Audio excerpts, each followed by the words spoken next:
रूस की न्यूक्लियर धमकी से पेंटागन में हलचल बढ़ी है। यूरोप में अमेरिका की बड़े युद्ध की तैयारी देखने को मिल रही है। यूरोप में सभी पुराने फाइटर जेट हटाने का ऐलान कर दिया गया है। यूरोप में नए A-10 अटैक प्लेन की अब तैनाती की जाएगी। चीन के खिलाफ एशिया पैसिफिक में भी तैनात होंगे नए जेट, यानी नई तैयारी के साथ और भरपूर तैयारी के साथ मैदान में उतरने के लिए तैयार है अमेरिका और पश्चिम के तमाम देश। चीन के राष्ट्रपति शी जिनपिंग के मॉस्को दौरे के विनाशक आफ्टर इफेक्ट दिखने शुरू हो गए हैं। जिनपिंग की रवानगी के साथ ही रूस और चीन ने धरती की परमाणु घेरेबंदी शुरू कर दी है। जिनपिंग के दौरे के बाद रूस ने पृथ्वी विनाश की 2 धमकी दी हैं। दोनों न्यूक्लियर हाइपर पावर की संधि हुई तो अमेरिका से यूरोप तक सर्वनाश का भय फैल गया है। पेंटागन ने रूस और चीन के न्यूक्लियर समझौते पर चिंता जताई है।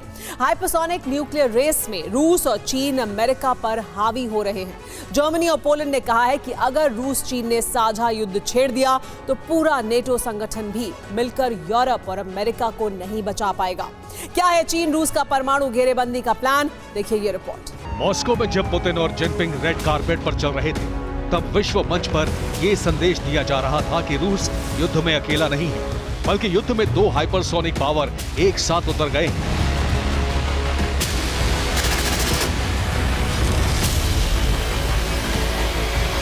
चीन और रूस का नो लिमिट समझौता अब लागू हो चुका है। चीन के हथियार भी युद्ध में उतरने को तैयार हैं।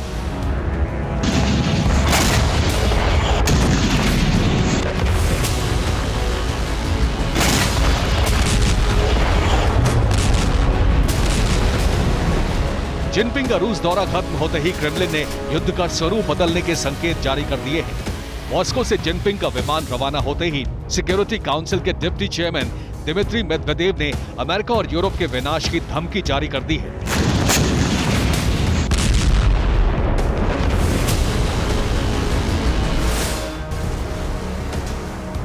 दिमित्री मेदवेदेव ने RIA नोवोस्ती को दिए लंबे इंटरव्यू में यह कहा है। जिनपिंग का दौरा खत्म होने के बाद रूस से सिर्फ एक ही न्यूक्लियर धमकी नहीं आई, बल्कि 2 धमकी दी गई। अमेरिका में रूस के राजदूत एनाटोनी एंतोनोव की तरफ से कहा गया है कि पश्चिमी देश न्यूक्लियर युद्ध भड़काने की गलती कर रहे हैं।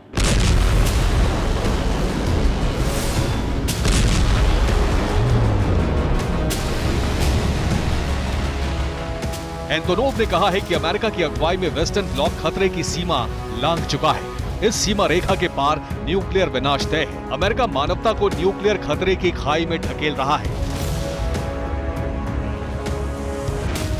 रूस ने 2 दिन में 4 बार न्यूक्लियर हमले की धमकी दी है। ये जिनपिंग और पुतिन की मुलाकात के आफ्टर इफेक्ट माने जा रहे हैं।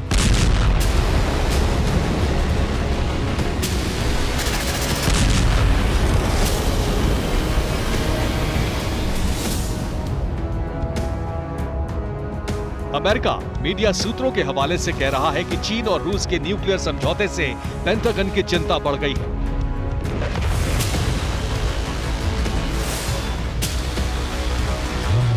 रूस न्यूक्लियर तकनीक और ईंधन का सबसे बड़ा सप्लायर है। रूस चीन को यूरेनियम और प्लूटोनियम भी सप्लाई कर रहा है। इससे पेंटागन की चिंता बढ़ गई है। पेंटागन को लगता है कि इससे ग्लोबल न्यूक्लियर वेपन बैलेंस बिगड़ने वाला है।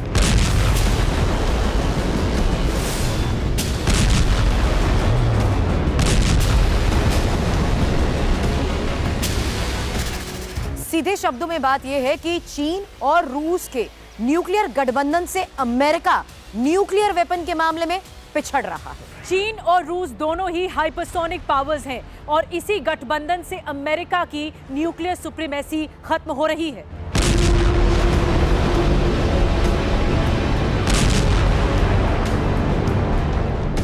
रूस और चीन दोनों ने हाइपरसोनिक न्यूक्लियर मिसाइल डेवलप कर ली है, जबकि अमेरिका अभी भी रिसर्च कर रहा है। रूस और चीन के हाइपरसोनिक गठबंधन का मतलब है एशिया से यूरोप, यूरेशिया तक अमेरिका के वर्चस्व पर सीधी चोट।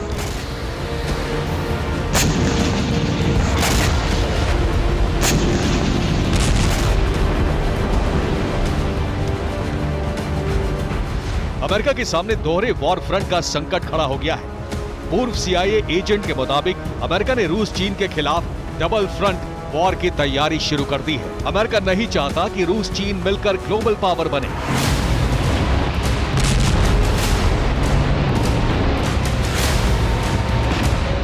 लेकिन यूक्रेन की जंग ने शक्ति के सारे समीकरण बदल कर रख दिए हैं, खासतौर से जिनपिंग के मॉस्को दौरे के बाद।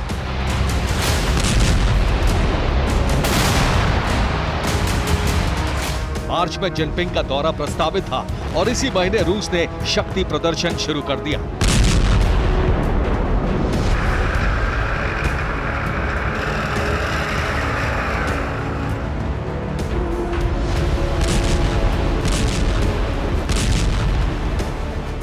अमेरिका के एक सैन्य कमांडर ने कहा है कि रूस अमेरिका के सीरिया में बने सैन्य ठिकानों को टारगेट बनाने की कोशिश में है। लेफ्टिनेंट जनरल एलेक्स गाइनकेविच ने कहा कि रूस के फाइटर जेट्स ने मार्च में 25 बार अमेरिका के टॉप सैन्य ठिकानों के ऊपर से उड़ान भरी है।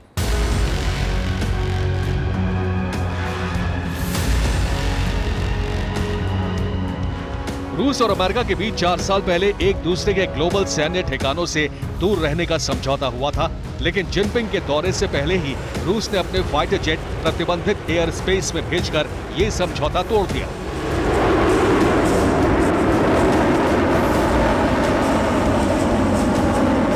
पुतिन के तेवर से साफ है कि अब आर पार के युद्ध की तैयारी पूरी हो चुकी है।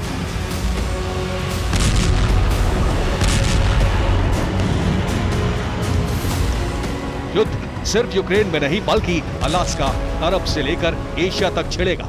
धरती के हर हिस्से में अमेरिका के सैन्य ठिकाने रूस और चीन का टारगेट बन सकते हैं। इस युद्ध के लिए रूस ने तैयारी शुरू कर दी है।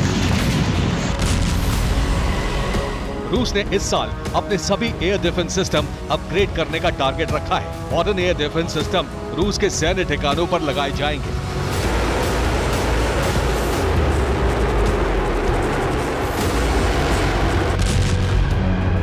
रूस ने अमेरिका को यूक्रेन से लेकर सीरिया तक घेरने का संदेश भेज दिया है, तो चीन ने भी साफ कह दिया है कि अमेरिका के सैन्य समझौते चीन को न्यूक्लियर तैयारी के लिए मजबूर कर रहे हैं।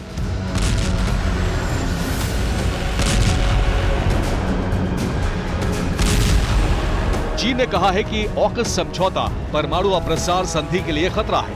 IAEA से चीन के राजदूत ने कहा है कि इस समझौते से परमाणु हथियारों की होड़ बढ़ेगी। अमेरिका, ऑस्ट्रेलिया और यूनाइटेड किंगडम ने मार्च में ही न्यूक्लियर सबमरीन का समझौता किया है।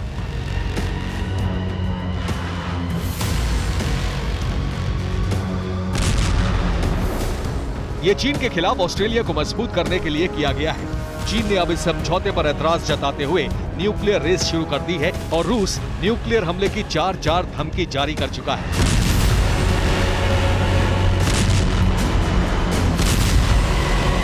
पेंटागन चिंता में है तो यूरोप के देश भी विनाशक हमले से डरे हुए हैं।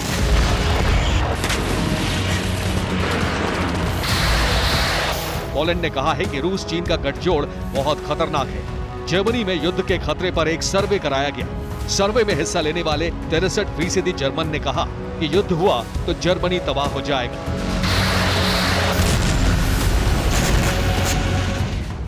क्रेमलिन और बीजिंग के बीच जो समझौता हुआ है वो विश्व विनाश का कारण बनता जा रहा है और विनाश की मिसाइलें सबसे पहले अमेरिका या ब्रिटेन पर बरस सकती है। Bureau report, TV9 Bharatvarsh. ज़पोरिज्जिया में यूक्रेन की सेना को सबसे बड़ा झटका लगा है। रूस ने स्टारलिंक सैटेलाइट कम्युनिकेशन स्टेशन को उड़ा दिया है। यूक्रेनी सैनिक सैटेलाइट की मदद से करते थे रूस पर अटैक, लेकिन इसी कम्युनिकेशन सेंटर को रूस द्वारा उड़ा दिया गया है ज़पोरिज्जिया में। यूक्रेन रूस की जंग में अमेरिका, नेटो और यूरोपियन देशों का यूक्रेन के समर्थन में रूस के खिलाफ खड़ा होना एक ऐसी रणनीति का हिस्सा था जिसका उद्देश्य रूस पर दबाव बनाकर उसे कमजोर करना था। लेकिन रूस कमजोर नहीं पड़ा। क्रेमलिन की आक्रामकता लगातार बढ़ी और न्यूक्लियर विनाश की आशंका मंडराने लगी। नतीजतन अंतर्राष्ट्रीय अपराध न्यायालय ने प्रेसिडेंट पुतिन के खिलाफ वारंट जारी किया। लेकिन रूस ना तो इस कोर्ट को मानता है, ना ही ICC को मान्यता देने वाले देशों से डरता है। इसीलिए क्रेमलिन से धमकी जारी हो चुकी है कि जिसका सीधा मुकाबला है पुतिन की गिरफ्तारी का मतलब महाविनाश है। देखिए ये रिपोर्ट। नीदरलैंड्स की राजधानी एम्स्टर्डम से दक्षिण में करीब 30 मील दूर बसे एक शहर को अंतर्राष्ट्रीय पहचान दिलाने वाला अंतर्राष्ट्रीय अपराध न्यायालय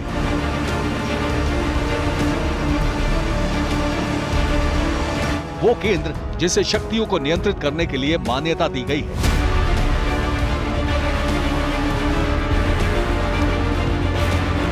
लेकिन रूस के प्रेसिडेंट पुतिन के खिलाफ गिरफ्तारी वारंट जारी करना इस ट्राइब्यूनल के अस्तित्व पर संकट खड़ा कर रहा है।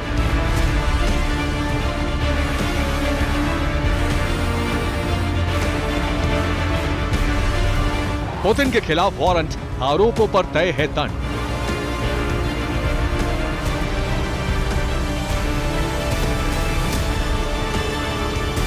लेकिन पुतिन की हुई गिरफ्तारी तो तय है युद्ध विनाशकारी।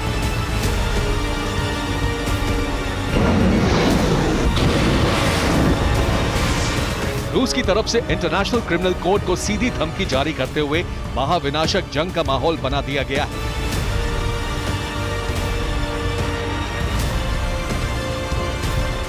यानी प्रेसिडेंट पुतिन गिरफ्तारी तो दूर, यूरोप में जो भी पुतिन के खिलाफ खड़ा होगा उसका हश्र यूक्रेन से भी बुरा होगा।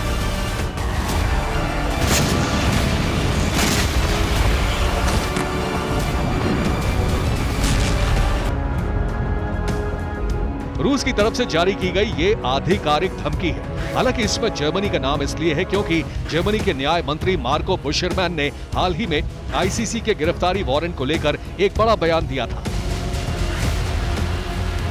उन्होंने कहा था कि इंटरनेशनल क्रिमिनल कोर्ट का पुतिन के खिलाफ जारी गिरफ्तारी वारंट जर्मनी में भी मान्य होगा और इसका समर्थन चांसलर ओलाफ शोल्स ने भी किया था।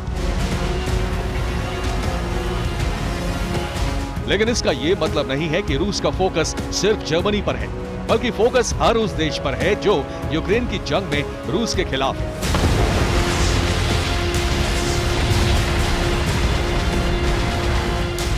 रूस की तरफ से धमकियों का सिलसिला यूक्रेन के खिलाफ शुरू हुए युद्ध के पहले दिन से जारी है। उन धमकियों में फोकस अमेरिका पर था। अब जो धमकियां दी जा रही है उनमें फोकस यूरोपीय देश हैं, जिन्हें बताया जा रहा है कि रूस के खिलाफ जाकर वो एटमी विनाश को और करीब ला रहे हैं। यही वजह है कि रूस आईसीसी के वारंट पर अपनी नाराजगी आक्रामकता के लबादे में लपेटकर जाहिर कर रहा है, ताकि यूरोपियन देश आक्रामकता का खौफ खाकर रूस के खिलाफ जाने की कोशिश ना करें।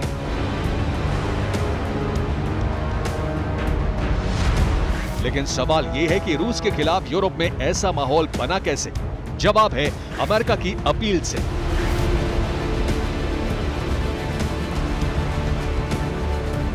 अमेरिका के विदेश मंत्री एंटनी ब्लिंकन ने यूरोपियन देशों से एक अपील की। ब्लिंकन ने पुतिन को हिरासत में लेने के लिए यूरोप को उकसाया। उनके देश में पुतिन का दौरा होने पर हिरासत में लेने को कहा और पुतिन को हिरासत में लेकर आईसीसी को सौंपने का आह्वान किया।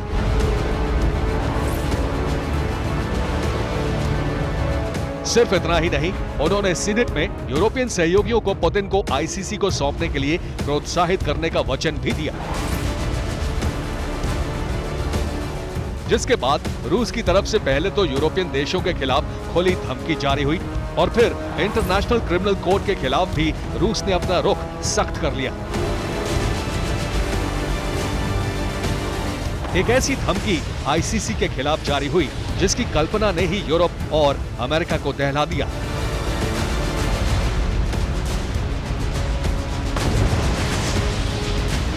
रूस ने वारंट का बदला आईसीसी से लेने का ऐलान किया।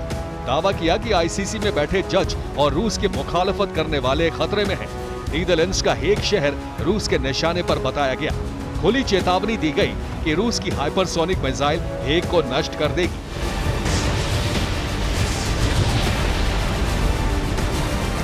यानी रूस इंटरनेशनल क्रिमिनल कोर्ट को रत्ती भर भी तवज्जो नहीं देता और उसके जारी वारंट को मान्यता देने से भी इनकार करता है। लेकिन जैसे ही ये धमकी जारी हुई, आईसीसी ने इस धमकी को दुर्भाग्यजनक बताया। आईसीसी ने इस धमकी को अंतर्राष्ट्रीय ट्रिब्यूनल के आदेश की न सिर्फ अवहेलना बताया, बल्कि इसे भी युद्ध अपराध की श्रेणी में बताया और यूक्रेन के बच्चों के अपहरण की बात फिर से दोहराई। अब सवाल यह है कि आईसीसी के वारंट के बाद बने रणनीतिक हालात अलग क्यों हुए? क्या रूस के प्रेसिडेंट पुतिन को गिरफ्तार किए जाने की तैयारी हो रही है? लेकिन सवाल यह भी है कि पुतिन की गिरफ्तारी करेगा कौन? जो अमेरिका और यूरोपियन अलायंस रूस के खिलाफ एक्शन ले रहा है, वो रूस को घुटनों पर नहीं ला सका। जाहिर है उनकी गिरफ्तारी की उम्मीद बेमानी है।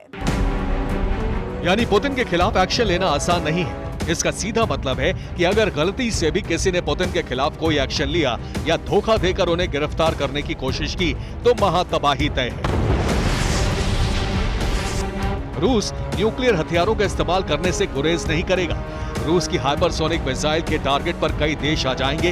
युद्ध में न्यूक्लियर वॉरहेड का इस्तेमाल आम हो जाएगा और न्यूक्लियर जंग में रूस का मुकाबला करना आसान नहीं होगा।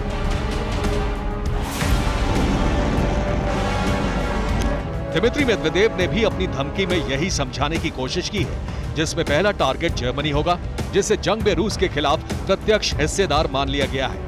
यानी यूरोप में रूसी ऑयल और गैस का डिस्ट्रीब्यूटर अब न्यूक्लियर वॉरहेड के निशाने पर है। Bureau report, TV9 Bharat. Ukraine पर रूस के विध्वंसक हमले का वीडियो सामने आया है। रूस ने ड्रोन हमले में यूक्रेनी टैंक को उड़ा दिया। ज़पोरिज्जिया इलाके में रूस ने किया यूक्रेन पर यह बड़ा अटैक। रूस ने जारी किया है हमले का वीडियो भी।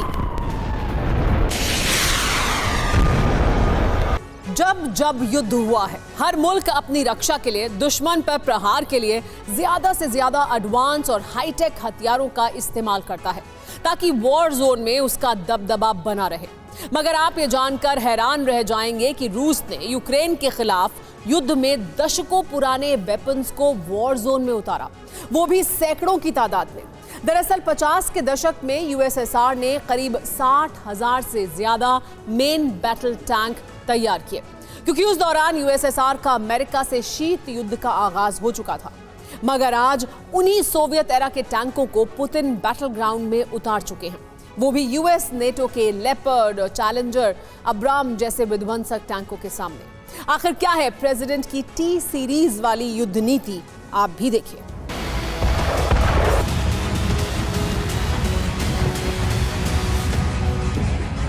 पहला टैंक, दूसरा, तीसरा टैंक, चौथा टैंक, पांचवा, छठा, सातवां, आठवां। गिनती यही नहीं थमी, क्योंकि इन टैंकों की तादाद दर्जनों में है। रूस यूक्रेन जंग के बीच रूसी डिफेंस ने अपने जंगी खाने से बैटल ग्राउंड के सबसे खूंखार शिकारी की खेप सीधे वॉर जोन की तरफ रवाना की, वो भी ट्रेन रूट के जरिए यूक्रेन बॉर्डर और उससे सटे सरहदी इलाकों के पास तैनात करने के लिए। और जानते हैं सबसे ज्यादा हैरान करने वाली बात क्या है? इस वीडियो में दिखाई देने वाला हर टैंक सोवियत एरा का है, जिसे दूसरे विश्व युद्ध के फौरन बाद यूएसएसआर ने तैयार किया था। नाम है T-54 और T-55 मेन बैटल टैंक।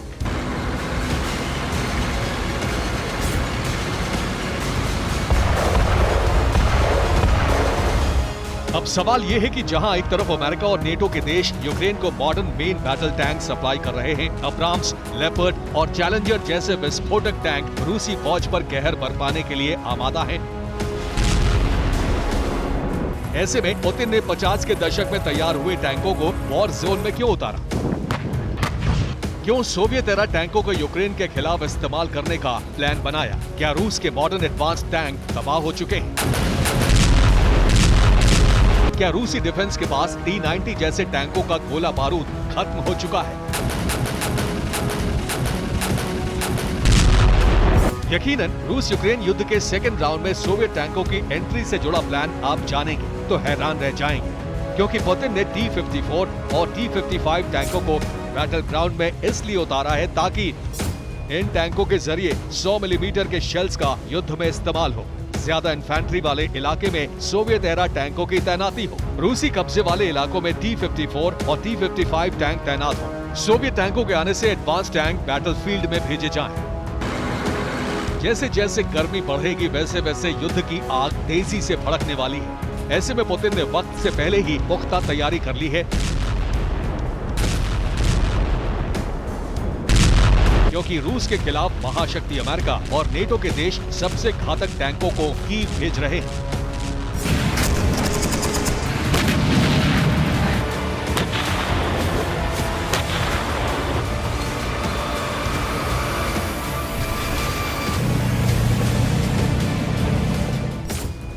हालांकि रूसी डिफेंस ने भी T-90 जैसे मेन बैटल टैंक को अब्राम्स, चैलेंजर और लेपर्ड 2 टैंक के खिलाफ इस्तेमाल करने का ऐलान किया है। लेकिन जैसे ही रूस के एडवांस टैंक बैटलफील्ड में पहुंचे, रूसी कब्जे वाले इलाके पर यूक्रेन फिर से चढ़ाई कर सकता है। लिहाजा पुतिन ने सोवियत एरा के विध्वंसक लड़ाकों को वॉर जोन में झोंक दिया।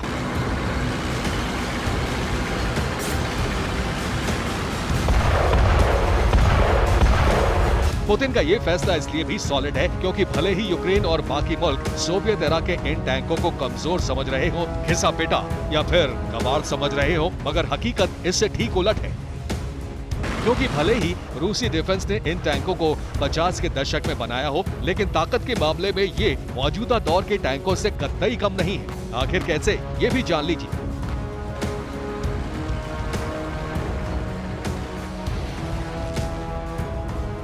सोवियत एरा के दोनों लड़ाके मेन बैटल टैंक हैं। इन दोनों की रफ्तार 51 किलोमीटर प्रति घंटे तक की है। इन विध्वंसकों का वजन करीब 38 मीट्रिक टन है। इसमें 100 मिलीमीटर की रीफिल्ड गन लगी होती है जो करीब 43 राउंड शेल्स हर मिनट ताकती है। इसमें 7.62 मिलीमीटर की मशीन गन भी लगी होती है। T-90 एंटी एयरक्राफ्ट मिसाइल से भी लैस होता है, जिसके चलते ड्रोन और हेलीकॉप्टर पर भी अटैक संभव है। मतलब ये कि पुतिन ने सोवियत एरा के मेन बैटल टैंकों को वॉर जोन में उतारकर सीधे तौर पर बड़ा दांव चला है,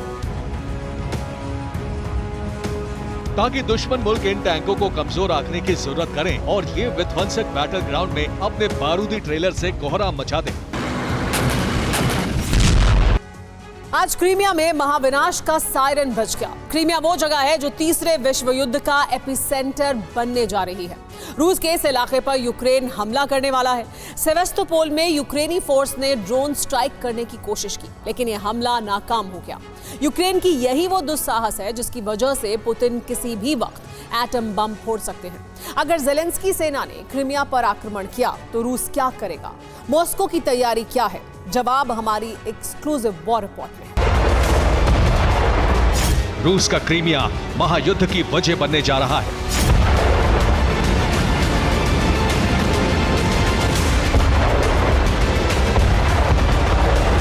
क्रीमिया की वजह से ही पुतिन एटम बम फोड़ने वाले हैं।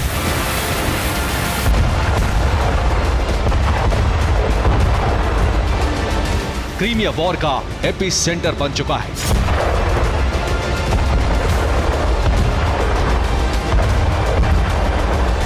क्रीमिया के सबसे बड़े शहर सेवेस्तोपोल में यूक्रेन ने जो कुछ किया है, उससे महाविनाश का सायरन बज गया है।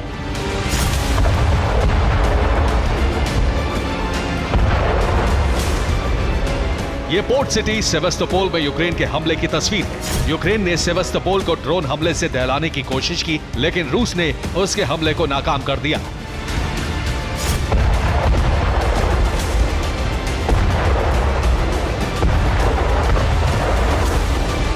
यूक्रेनी फोर्स ने जो गुस्ताखी की, उससे पुतिन का क्रोध 7वें आसमान पर पहुंच गया है। रूस किसी भी वक्त विध्वंस का बटन दबा सकता है।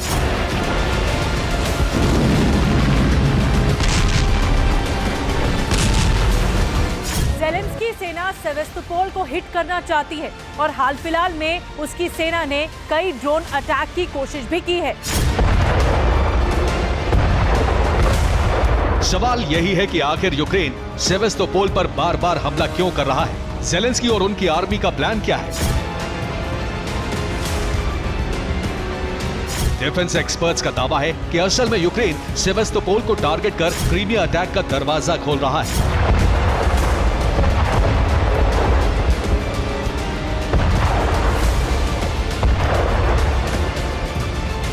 ज़ेलेंस्की क्रीमिया पर कब्जा कायम करना चाहते हैं, इसीलिए सेवेस्तोपोल के साथ साथ रूस के अंदरूनी इलाकों में हमले तेज हो गए हैं।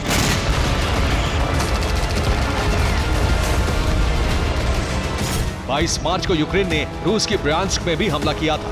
पश्चिमी देशों के हथियार मिलते ही यूक्रेन ऑपरेशन क्रीमिया को लॉन्च कर देगा। क्रीमिया पर प्रहार करने के लिए यूक्रेन न सिर्फ नेटो के हथियारों का इंतजार कर रहा है, बल्कि खुद भी हथियारों का जखीरा बनाने में जुटा है। यूक्रेन ने नया नेवी ड्रोन तैयार कर लिया है। माना जा रहा है कि यूक्रेनी नेवी इसी ड्रोन से क्रीमिया पर अटैक करने वाली है।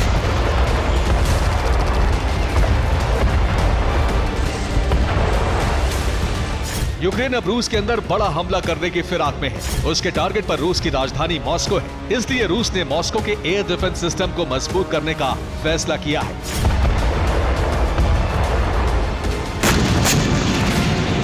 रूस का यही वो कदम है जो ऐलान कर रहा है कि पुतिन जल्द ही बहुत बड़ा विस्फोट करने वाले हैं।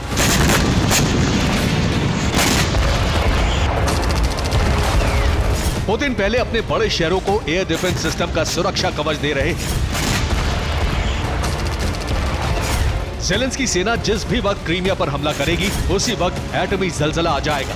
पुतिन की तैयारी पूरी हो चुकी है। अगर क्रीमिया पर आंच आएगी तो पुतिन प्रलय का बटन दबा देंगे।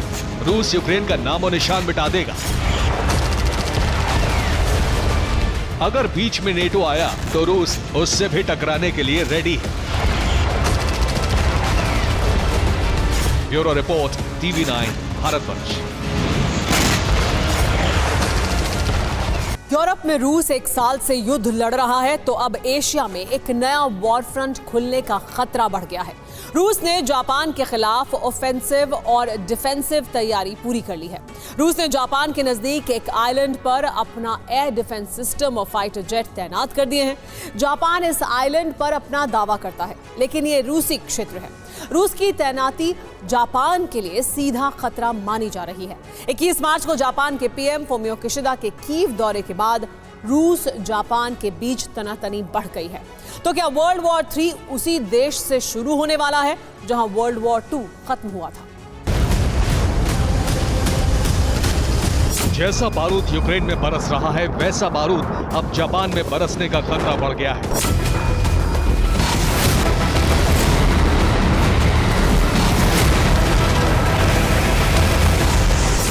21 मार्च को जापान के प्रधानमंत्री फुमियो किशिदा उस वक्त ही पहुंचे जब राष्ट्रपति शी जिनपिंग मॉस्को में थे।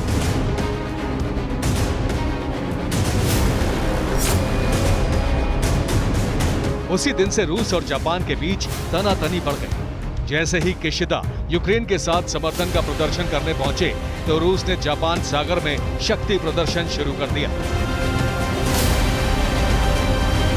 ये रूस के Tu-95 MS बॉम्बर है। किशिदा के यूक्रेन पहुंचते ही रूस ने अपने न्यूक्लियर बॉम्बर जापान सागर के ऊपर गश्त के लिए उतार दिए। 21 मार्च को ही रूस ने जापान के लिए चेतावनी जारी कर दी।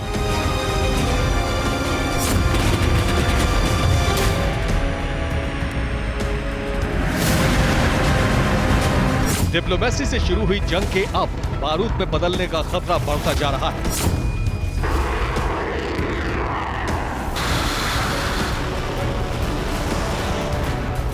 रूस ने जापान के नजदीक कुरिल आइलैंड्स के परामुशीर द्वीप पर अपना एयर डिफेंस सिस्टम तैनात कर दिया है। ये आइलैंड सी ऑफ ओखोत्स्क और प्रशांत महासागर में है।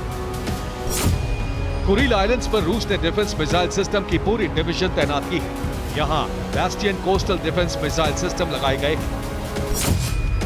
रूस ने कहा है कि अमेरिका एशिया प्रशांत क्षेत्र में अपनी सेनाएं बढ़ा रहा है और इसीलिए रूस को कुरिल आइलैंड्स पर अपने डिफेंस सिस्टम तैनात करने पड़े।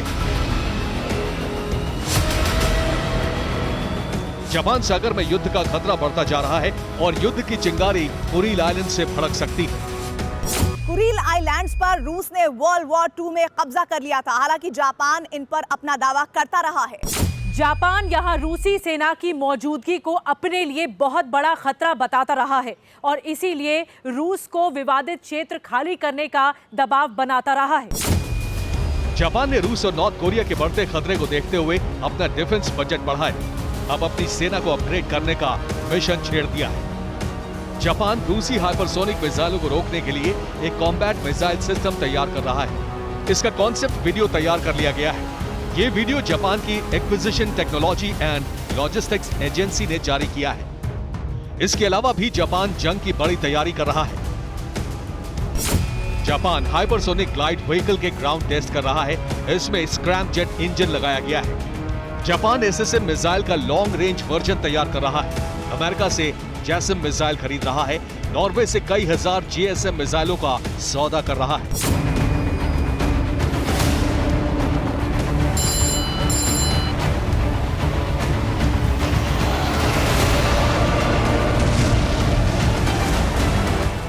रूस की सैन्य तैनाती और जापान की डिफेंस के साथ साथ ऑफेंसिव तैयारी से आशंका बढ़ रही है कि वर्ल्ड वॉर 3 जापान से छिड़ सकता है। Bureau report, TV9 Bharatvarsh. महायुद्ध के मैदान से आया एक और घातक वीडियो। रूस ने यूक्रेन के सैन्य बेस पर की बारूदी बारिश। रूस के हमले में 11 यूक्रेनी सैनिकों की मौत हो गई है। रूस ने रात को किया यूक्रेनी सैनिकों पर हमला भी।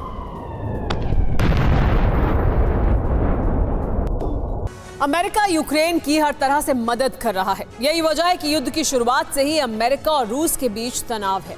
रूस और अमेरिका डायरेक्ट फाइट तो नहीं कर रहे हैं, लेकिन हर मौके पर एक दूसरे को नुकसान पहुंचाने की कोशिश में जरूर हैं। युद्ध की शुरुआत से दोनों देशों में ऐसी कई घटनाएं हुई हैं जो अपने आप में रहस्य हैं। अमेरिका से रूस तक ऐसी कई अनसुलझी पहेलियों का सिलसिला चल रहा है। आशंका है कि रूस यूक्रेन वॉर के बीच अमेरिका रूस की खुफिया एजेंसियां भी एक सीक्रेट लड़ाई लड़ रही हैं। इतनी आग, इतने हादसे, इतनी मौतें और इतनी बर्बादी, क्या महज संयोग है?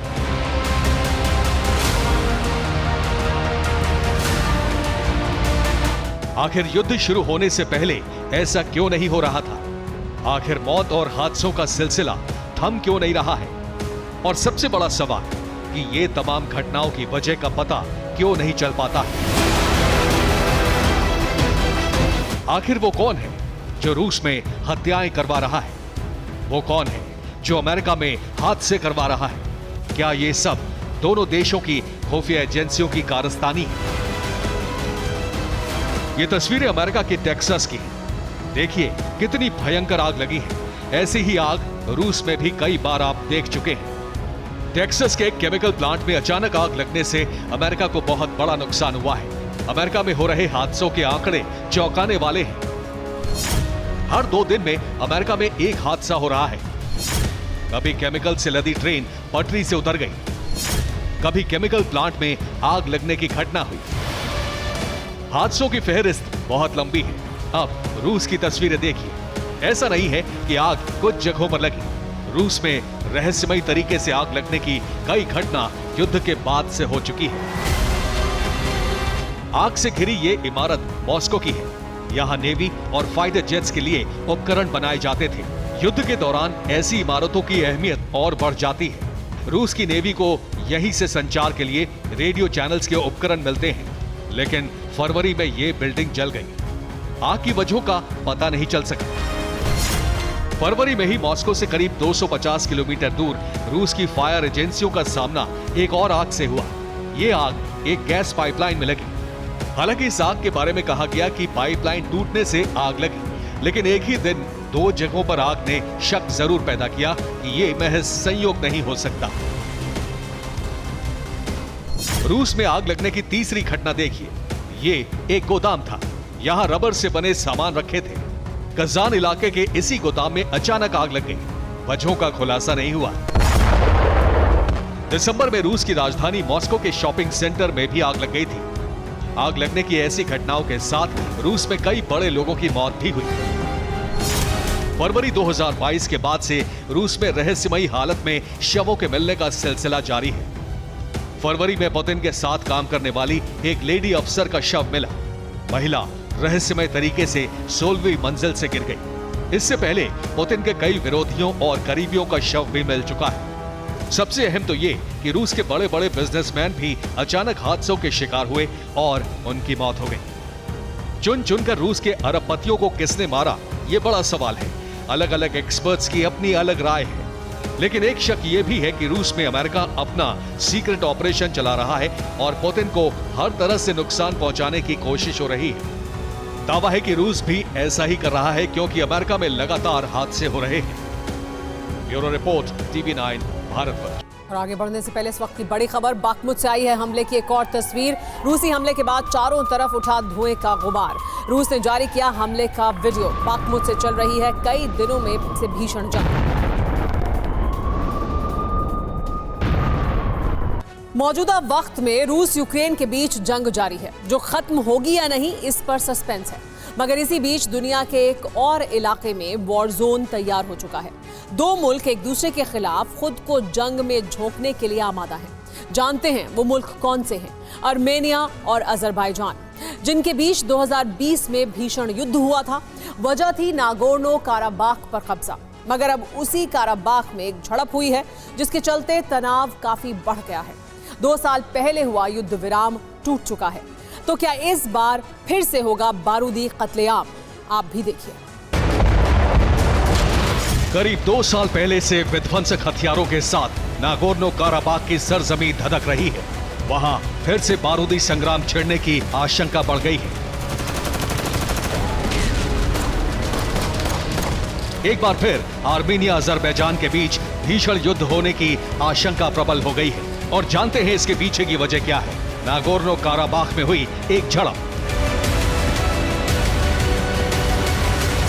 वैसे तो आर्मेनिया अजरबैजान के बीच की अदावत सालों पुरानी है, मगर साल 2020 में दोनों देशों के बीच प्रचंड युद्ध हुआ था। काराबाख में बेहिसाब बारूद बरसा था।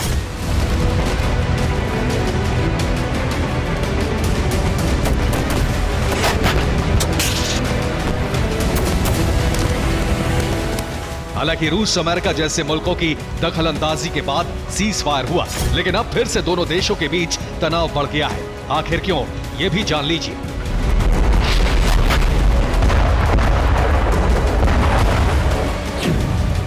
दरअसल 5 मार्च को नागोर्नो काराबाख में एक झड़प हुई, काराबाख पुलिस और अजरबैजानी ट्रूप्स के बीच। इसके बाद दोनों देशों ने सीज फायर भी तोड़ दिया। बस फिर क्या, जैसे ही सीज फायर का उल्लंघन हुआ, बॉर्डर पर ताबड़तोड़ गोलीबारी शुरू हो गई, जिसके चलते कुछ सैनिकों के घायल होने की भी खबर सामने आई।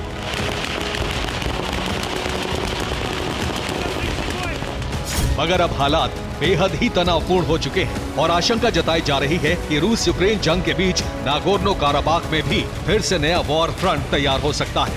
दोनों देशों के बीच आर पार का भीषण युद्ध हो सकता है।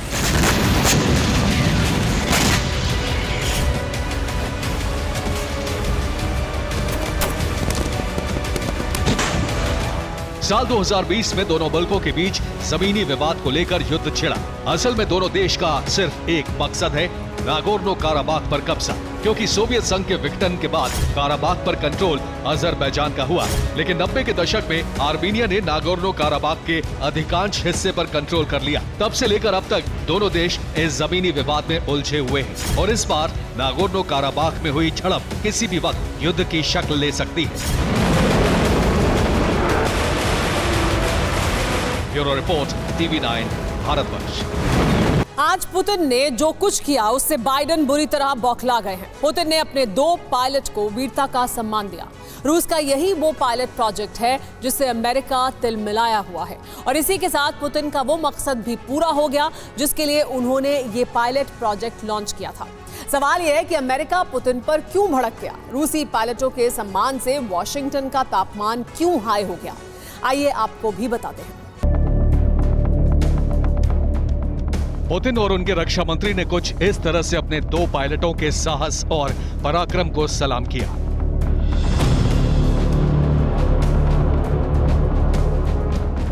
रूस के जिन 2 पायलटों को बैज देकर मान सम्मान दिया गया, उनके नाम हैं मेजर सर्गेई पोपोव और मेजर वैसिली वाविलोव। सवाल यह है कि पुतिन ने इन्हें शौर्य का तमगा क्यों दिया? इन्होंने ऐसा क्या किया है जिसकी वजह से क्रेमलिन ने इन्हें वीरता का सम्मान दिया है? जवाब है ये तस्वीर।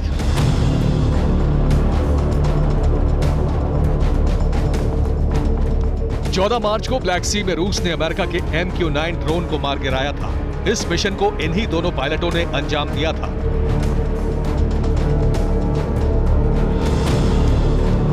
मॉस्को ने ऑर्डर दिया तो दोनों पायलट सुखोई 27 फाइटर जेट लेकर निकल पड़े। कुछ ही देर में इन्होंने अमेरिकी ड्रोन को ब्लैक सी में डुबो दिया।